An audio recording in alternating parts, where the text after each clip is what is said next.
Good morning, everybody. This is, as the title says, this is my last day being at Mom's, and I go back to Kentucky around noon today. And this is also a morning smoke. Now, I just like to pass on a little helpful information to new pipe smokers, and that's this. And this is something I've learned the hard way, and something I'm going to do now that I shouldn't. If you have a sinus cold of any sort, or even a sore throat, you really should not be smoking your pipe. Me, on the other hand, I have a bit of a tolerance, anyways, and I got me a beverage, and I just want to have a last video smoke here with you all at Mom's. Mom's in bed. She's a night owl. She probably went to bed maybe 2.5 hours ago, give or take. Thank you for the viewer, and thank you for hitting like.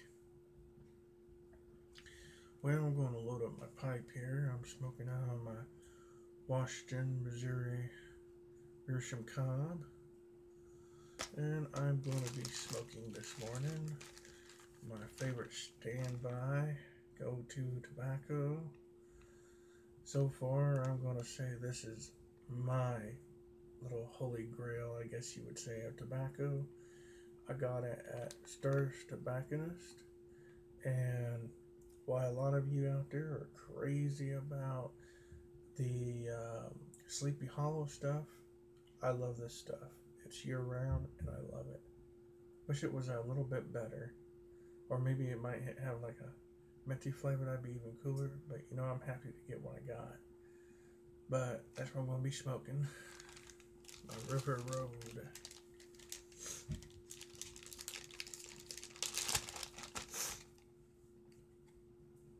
Oh. So, Christmas is way over with now. New Year's begun. Kind of wondering how things are going to go.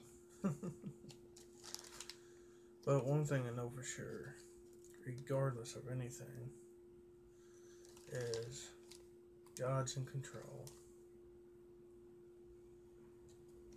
God is in control. He's always in control.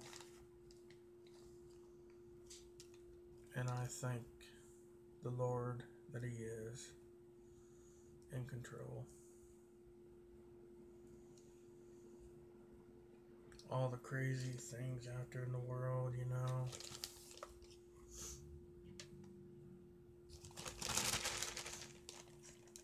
Yeah, a lot of people out there in the YTPC might be saying, well, he's not even letting that sit out to dry or anything, if he's just loading it. Well, I found that there are some tobaccos that taste better when they're just a little wet. Now, granted, yes, it does cause moisture buildup in the bowl. And yes, you might have to light it several times. But I also learned, too, from my trial and error, because everything I've learned that I'm not learned by watching people is by trial and error, and I think trial and error is the best way to learn anything, to be honest with you. Now, I'm not mechanically inclined, but it's kind of like how I heard an old shade tree mechanic explain to me how you learn how to fix a vehicle. He said, you break it till you fix it. And I always thought that was stupid, because I always was under the impression, too, and the old saying that goes, if it ain't broke, don't fix it.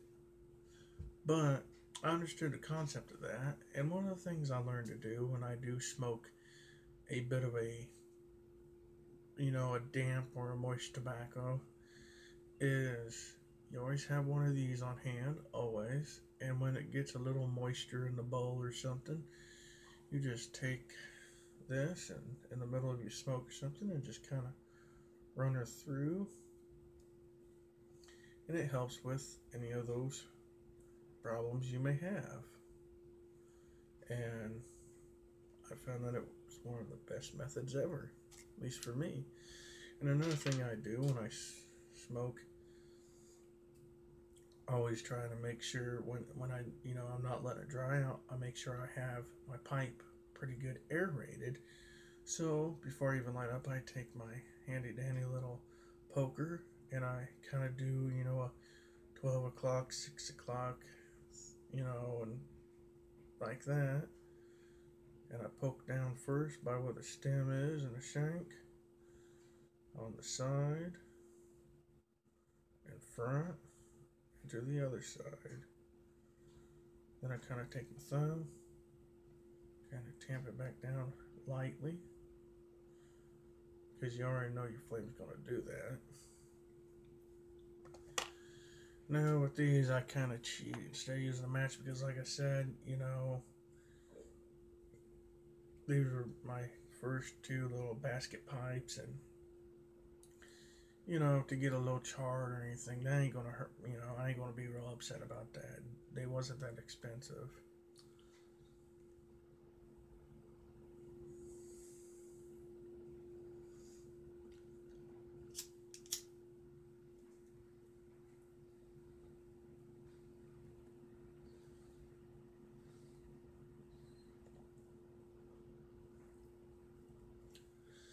Now I did kind of skip a step of that. I taught my cousin is the dry draw.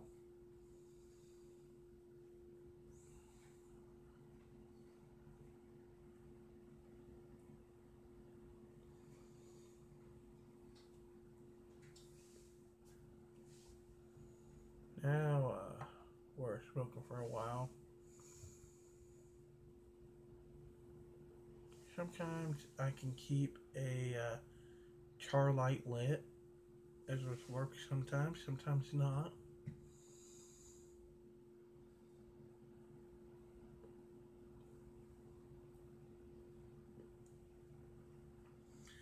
I love this stuff without drying it out. I tried it in 3 different degradations.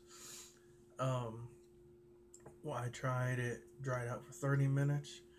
I tried it dried out for an hour, and then just out of curiosity, because I figured since I bought in a massive bulk of this stuff, I figured I'll dry something out overnight, for a 24-hour period, just to see how it would do. Which didn't really dry it out.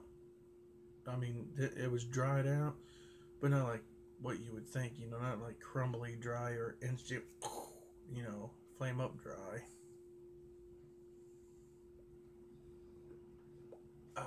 And that first initial light has went out.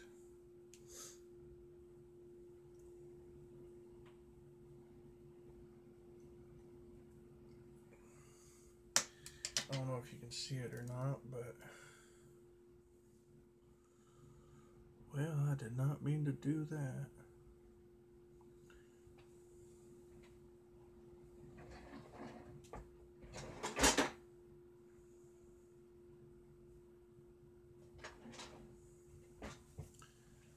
That kind of sucks. Kind of got some of this in my coffee.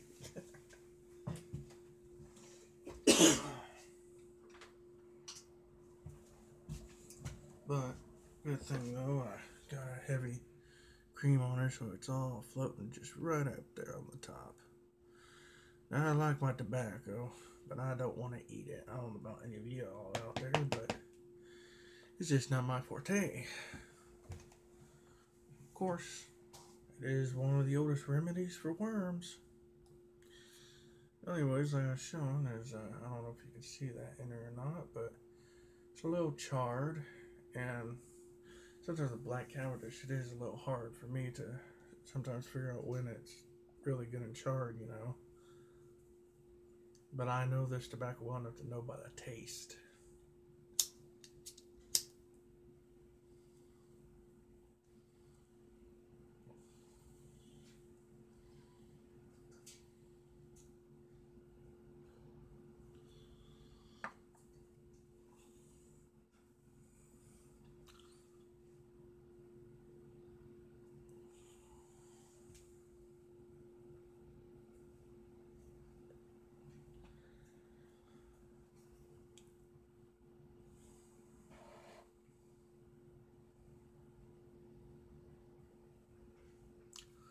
Mom told me a few nights ago, she goes, "So when will be the next time you be coming down?" I said, "Well, Mom, I want to try to save up all my vacation time to come down here and do it again next year for Christmas." And I said, that way, you know, the way hopefully maybe I can get enough time gathered up to where I could probably almost take half a month off.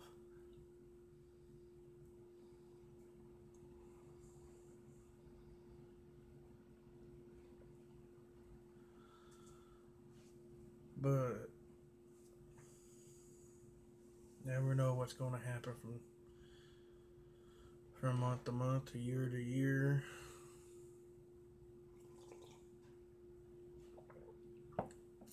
But my plans are to be back here next year, the same time, if God be willing.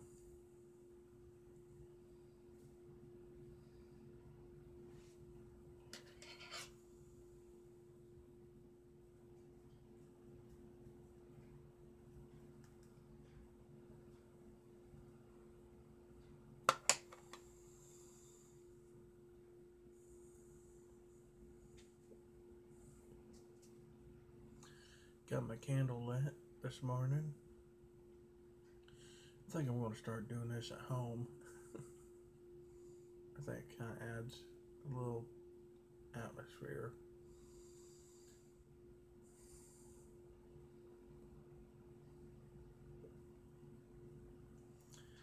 I've heard a few, a lot of people don't realize this, but a lot of the Christian holidays have been intermingled with a lot of paganism stuff too, and sad, but at the same time, I say it just goes along with how you feel in your heart, and God knows what's in your heart regardless. I just kind of feel like maybe like lighting a candle is kind of like saying, hey, I leave the light on for you, so you got a way to have a way to guide you, to my channel,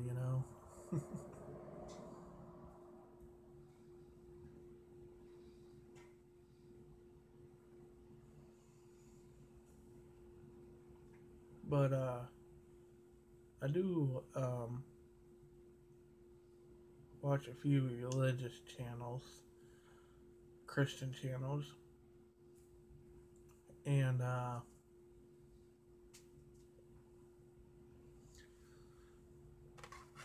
one of these channels is sometimes features a guy that used to be an ex-Satanist / cultist.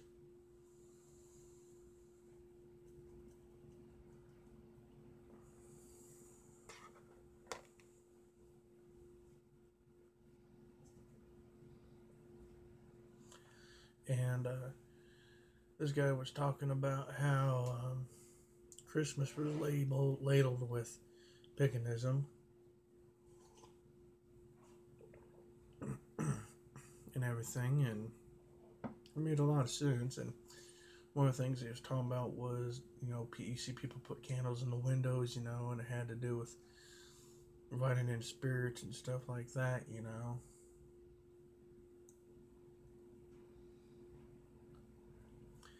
But I was always told it was the same way for people coming back from war, They say that people would light a candle in hopes that it'd help returning home soldiers find their way back home, Or also kind of like a symbolism of the women during that time period also keeping the home fires burning, Make sure everything's still going as normal, as a symbol, of that.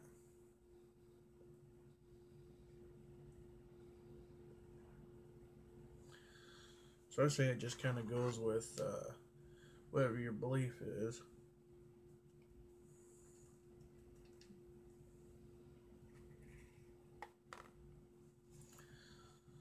I know some people that would say, well, you don't know what you're talking about, and all this and that, and I'm just Okay, that's your opinion. Everybody's allotted their opinion. And due to the Constitution of the United States, everybody is entitled to their opinion.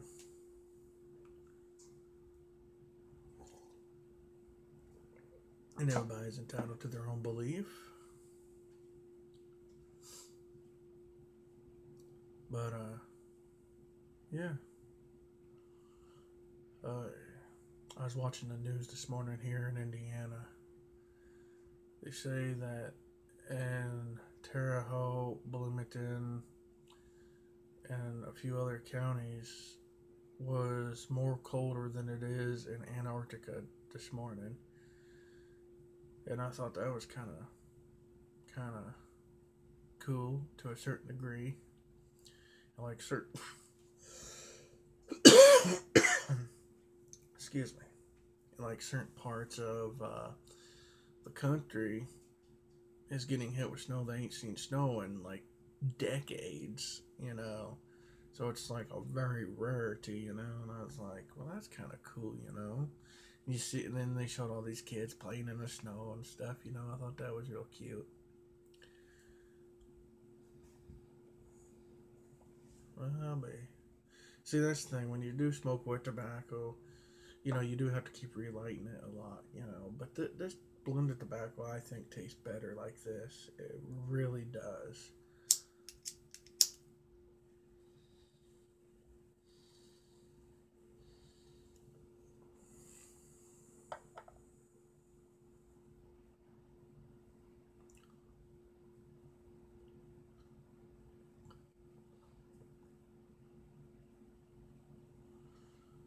But another thing too, they talked about in the news here in Indiana is about the local Senate getting together up at the state house and the local government, and one of these guys said something that just made me want to slap. I would love to slap him and be like, "Well, I know the answer to the reason why and what the issue was," and it had to do with the child services and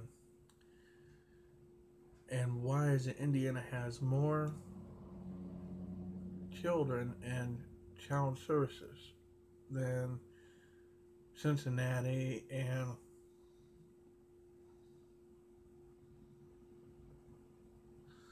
another, well, all of Ohio and another, like over in Illinois and everything. And talking about how Indiana had more children in the foster care system than those two states. Well, I know the answer to that question and what the real problem is. Now, a lot of people ain't going to like this answer, but it's the God's honest truth. And that's this. The reason why for that is, now you do have general reasons where you got children's parents who are hooked on meth, as which is the big thing around here, meth, and then a little heroin, but not much, or it's not talked about a whole lot. But the epidemic is making its way up here too, But you got some general cases of that, or some poor child has been a victim of sexual abuse or whatever type of abuse. But the other thing of it is, and this is what it boils down to, and nobody wants to talk about it. I was even, when I was, see, I aged out of foster care. And the reason why is because my mom's health was the reason why me and my sister aged out of foster care. Just to let you know, I know firsthand about this stuff. And it's a very touchy subject to some degree. But when I hear politicians talk about it, I'm just like, you're an idiot. You already know what the problem is. You already know the answer to your own stupid question. It's just you don't want to face the truth of why. And it, pardon my language, y'all, but it pisses me off. It really does.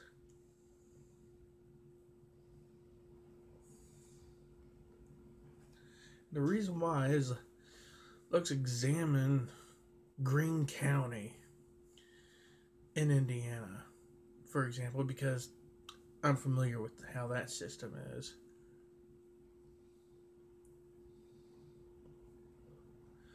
Majority of reasons why, especially in the local areas like this, like a small little county like Greene County, and other surrounding counties that are smaller, like Greene County, is the county has to find a way to make money.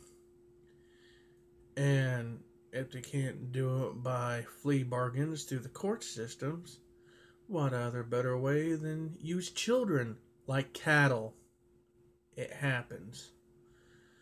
And how that is done is for every child they have in a foster home, and I don't know all the particular details, I'm just telling you a rough cut story. If you want to look into it further, I recommend you do, because then you'll be as pissed off as I am about this. Anyways, for every child there is in the foster care system, the state gives out each year a grant, more or less, or gives out X amount of money to these counties in the state in order to supposed to go towards the foster care system and to care of our children and all that. Yes.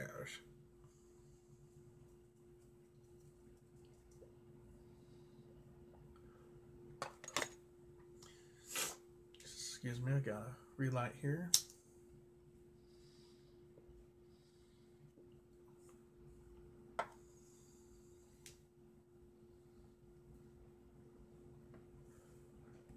And anyways, they bring in big money off that, using children like cattle. And that's the whole reason why the state of Indiana has a lot of children in custody of social services. And that's the reason why. They don't want to face that fact, but that's why. And some sick SOB thought that was a great idea.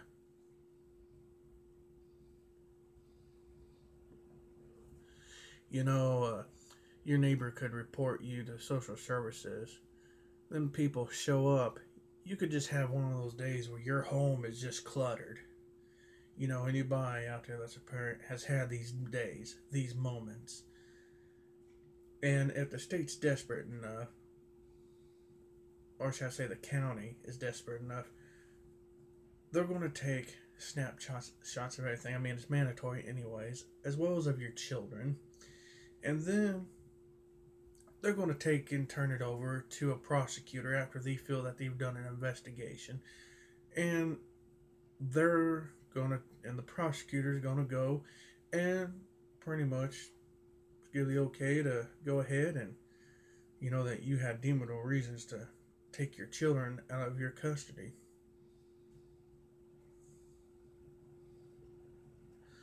Now, if you want to be real technical too, within all this guidelines also allows legalized kidnapping.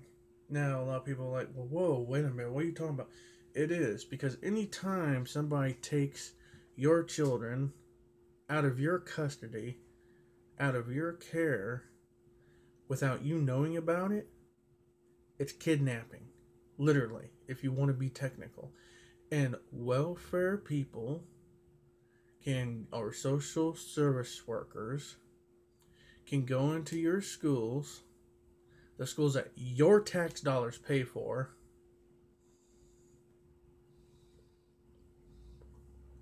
and take your children. And all this, I mean, they want to hide some of this, and that's okay for those who still want to believe the lie. But that's what it's boiled down to, and that's why in the state of Indiana, according as that politician says, I don't know why this is happening in the state of Indiana. There's a large number of people, of children in the foster care system, you know, in custody of social services, and I don't know why that's happening. That's because he don't want to see what's happening.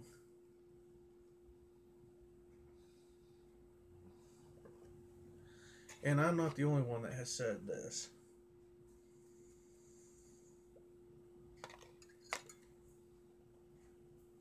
And that's the truth.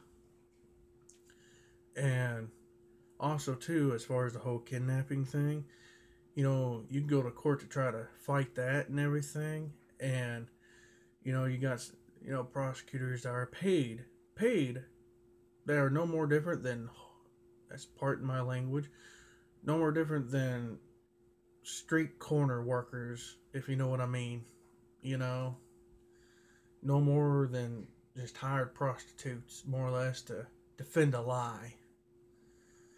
Of course, they say that the burden of of accusing proving an accusation to be true, that burden's put on prosecution. But at the same time, when truth's really staring you in the face, and you still got to defend a lie that you know is a lie, in my opinion, I mean, personally, I don't think the money I would be paid is worth that and my own personal reputation.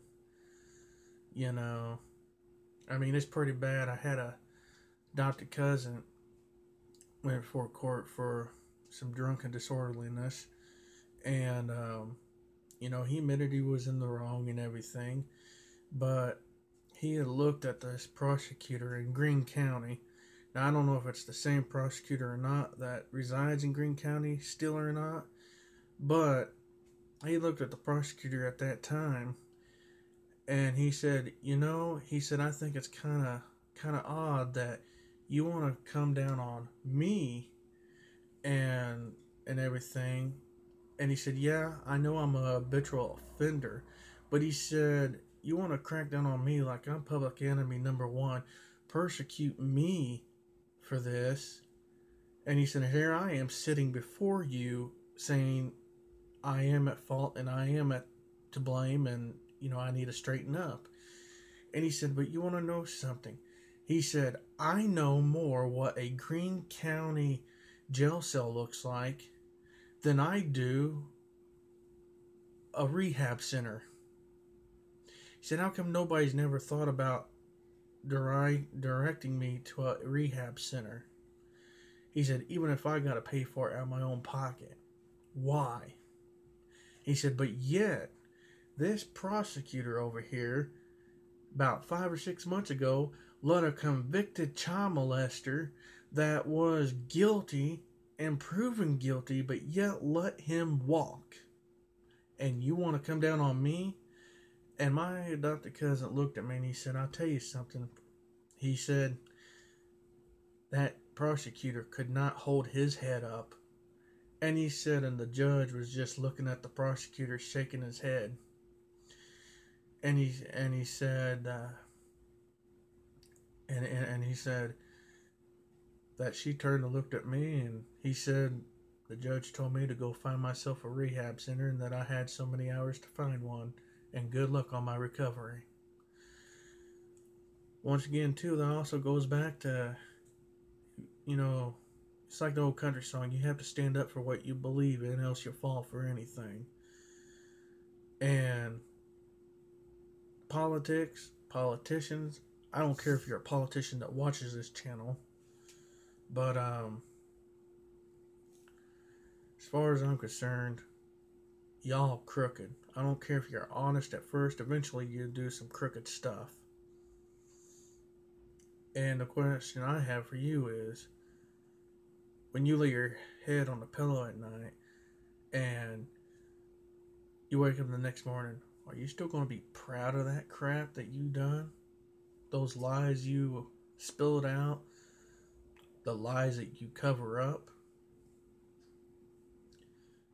And the people those lies affect? Well, are you? That's my question. And if you ain't got a conscience, let me be one for you. As far as politicians are concerned, I can't stand a politician, but yet I also know a politician or an ex-politician. Good guy, but I don't care for politics. And that's about as political as I get. And aside from that, typical Indiana news, what's going on in the valley, as they say. Or sometimes it was hard for me to get used to watching the news down in Kentucky, hearing the word tri state. It's like, whoa, tri state. Now, what's this mean? Well, in the area where I live, that pertains to Kentucky, Cincinnati, and the lower border of, or certain section lower borders of Indiana, the real southern part of Indiana. And I'm sitting there thinking, it's kind of weird being in Kentucky, hearing this word called tri state, and then I'm also talking about some things going on in Indiana a little bit. And like the most recent last thing I remember hearing there in Kentucky on the news was about that. I don't know if it was a sheriff deputy or if it was a state trooper or something like that. A bullet grazing across his head, and in the last live stream that I done with my cousin and everything, you've heard me make the comment, when he was talking about, you give respect and, respect authority of a cop or these other type of people, and I popped off and I said, well, not all policemen do I respect, or, because a lot of them let that badge go to their heads, especially if they're young and cocky. I ran across a few of them, and it's no fun because they let it all go to their head. I'd rather have an old grouchy cop pull me over than a young fresh badged cop. Sad thing is, though, is some of them young guys don't never get that knocked out of their head, and then you just got pricks with a badge.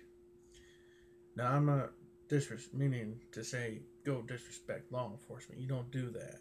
You show, especially law enforcement, you show them respect because, every time they put on that badge, every time they put on that uniform, they are putting their lives out there. Every day they're a marked person. And they do have a job that I wouldn't want. By no means do I want. And there are some good law enforcement officers out there, It's just, I have always seen the bad side of it, Especially when you're a young guy and you grow up in a small town. Town cops get bored. They find something to do. Some of them really give your local teens, a hard run, It's for the most part, as long as they're not disturbing the peace or whatever, they're pretty cool. It just always seems like I've always seemed to run across all the pricks, or I'm picked out by all the pricks. But at the same time, I do remember old Mr. Aaron Stevens. At the time, I didn't know he was a cop, and you done heard me tell the story, But he was one of the coolest people I knew. Another cool cop that I knew, well, I didn't know him personally, but I could say he was probably the only police officer on the Worthington Police Department that I ever truly respected, and that was a dude named Picker. I can't remember what his first name was, but he also drove one of the coolest police cars, I thought, in that little town. And, he was a pretty fair cop. He's pretty decent. But, I hated hearing, about that officer, having that bullet grazed across his head. Because I don't care how much of a prick somebody is. I don't care what their title is. If